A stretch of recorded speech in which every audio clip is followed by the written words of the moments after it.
ओम नमः शिवाय। शिव महापुराण रुद्र संहिता प्रथम खंड अध्याय 7। भगवान विष्णु की नाभि से कमल का प्रादुर्भाव, शिवेच्छावश ब्रह्मा जी का उससे प्रकट होना, कमल नाल के उद्गम का पता लगाने में असमर्थ ब्रह्मा का तप करना, श्रीहरि का उन्हें दर्शन देना, विवादग्रस्त ब्रह्मा विष्णु के बीच में अग्निस्तंभ का प्रकट होना तथा उसकी ओर छोर का पता न पाकर उन दोनों का उसे प्रणाम करना।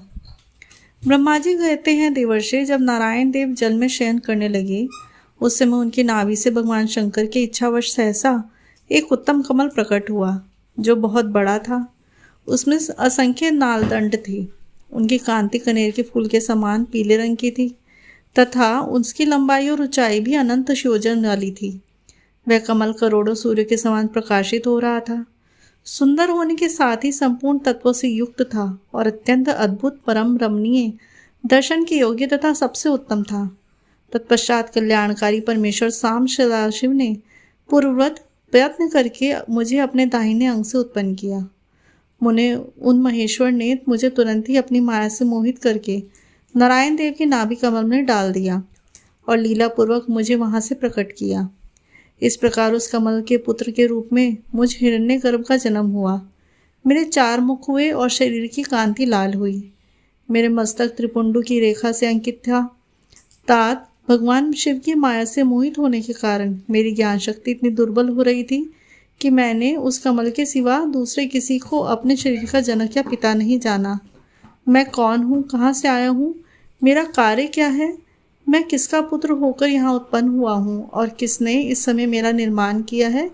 इस प्रकार संशय में पड़े हुए मेरे मन में यह विचार उत्पन्न हुआ, मैं किसलिए मुँह में पड़ा हुआ हूँ। जिसने मुझे उत्पन्न किया है उसका पता लगाना तो बहुत सरल है। इस कमल पुष्प का जो पत्र युक्त नाल है उसका उद्गम स्थान इस जल के भीतर नीचे की ओर है। जिसने मुझे उत्पन्न किया है वह पुरुष भी वही होगा, इसमें संशय नहीं है। ऐसा निश्चय करके मैंने अपने को कमल से नीचे उतारा। मुने मैं उस कमल की एक एक नाल में गया और सैकड़ों वर्षों तक वहां भ्रमण करता रहा, किंतु कहीं भी उस कमल के उद्गम का उत्तम स्थान मुझे नहीं मिला। तब पुनः संशय में पड़कर मैं उस कमल पुष्प पर जाने को उत्सुक हुआ और नाल के मार्ग से उस कमल पर चढ़ने लगा। इस तरह बहुत ऊपर जाने पर भी मैं उस कमल के कोश को न पा सका। उस दशा में मैं और मोहित उठा। मुने उस समय भगवान शिव की इच्छा से परम मंगलमयी उत्तम आकाशवाणी हुई जो मेरे मोह का विध्वंस करने वाली थी। उस वाणी ने कहा, तप करो। उस आकाशवाणी को सुनकर मैंने अपने जन्मदाता पिता का दर्शन करने के लिए उस समय पुनः प्रयत्नपूर्वक 12 वर्षों तक घोर तपस्या की। तब मुझ पर अनुग्रह करने के लिए ही 4 भुजाओं और सुंदर नेत्रों से सुशोभित भगवान विष्णु वहां सहसा प्रकट हो गए। उन परम पुरुष ने अपने हाथों में शंख, चक्र, गदा और पद्म धारण किए हुए थे। उनके सारे अंग सजल दलधर के समान श्याम कांति से सुशोभित थे। उन परम प्रभु ने सुंदर पीताम्बरी पहने रखी थी। उनके मस्तक आदि अंगों पर मुकुट आदि महामूल्यवान आभूषण शोभा पाते थे। उनका मुखारविंद प्रसन्नता से खिला हुआ था। मैं उनकी छवि पर मोहित हो रहा था। वे मुझे करोड़ों कामदेवों के समान मनोहर दिखाई देते थे। उनका वह अत्यंत सुंदर रूप देखकर मुझे बड़ा आश्चर्य हुआ। वे सांवली और सुनहरी आभा से उद्भासित हो रहे थे। उस समय उन सद स्वरूप सर्वात्मा 4 भुजा धारण करने वाले महाप्रभु नारायण देव ने वहां उस रूप में अपने साथ देखकर मुझे बड़ा हर्ष हुआ। तदंतर उन नारायण देव के साथ मेरी बातचीत आरंभ हुई। भगवान शिव की लीला से वहाँ हम दोनों ने कुछ विवाद छिड़ गया। इसी समय हम लोगों के बीच में एक महान अग्निस्तंभ प्रकट हुआ।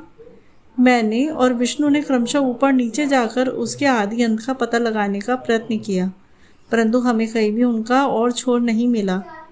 मैं थककर ऊपर से नीचे लौट आया और भगवान विष्णु भी उसी तरह नीचे से ऊपर आकर मुझसे मिले। हम दोनों शिव की माया से मोहित थे। श्री हरि मेरे साथ आगे पीछे और अगल बगल में परमेश्वर शिव को प्रणाम किया और सोचने लगी, यह क्या वस्तु है। इसके स्वरूप का निर्देश नहीं दिया जा सकता, क्योंकि ना तो इसका कोई नाम है ना ही कर्म है। लिंग रहित तत्व ही यहाँ लिंग भाव को प्राप्त हो गया है। ध्यान मार्ग में मैं इसके स्वरूप का कुछ पता नहीं चला पा रहा था। इसके बाद मैं और श्री हरि दोनों अपने चित्त को स्वस्थ करके उस अग्निस्तंभ को प्रणाम करना प्रारंभ किया। हम दोनों बोले, महाप्रभु, हम आपके स्वरूप को नहीं जानते। आप जो कोई भी हो, आपको नमस्कार है। महेश्वान, आप शीघ्र ही हमें अपने यथार्थ रूप का दर्शन कराइए। मुनिश्रेष्ठ इस प्रकार अहंकार से आविष्ट हुए हम दोनों ही वहाँ नमस्कार करने लगे। ऐसा करते हुए हमें 100 वर्ष बीत गए।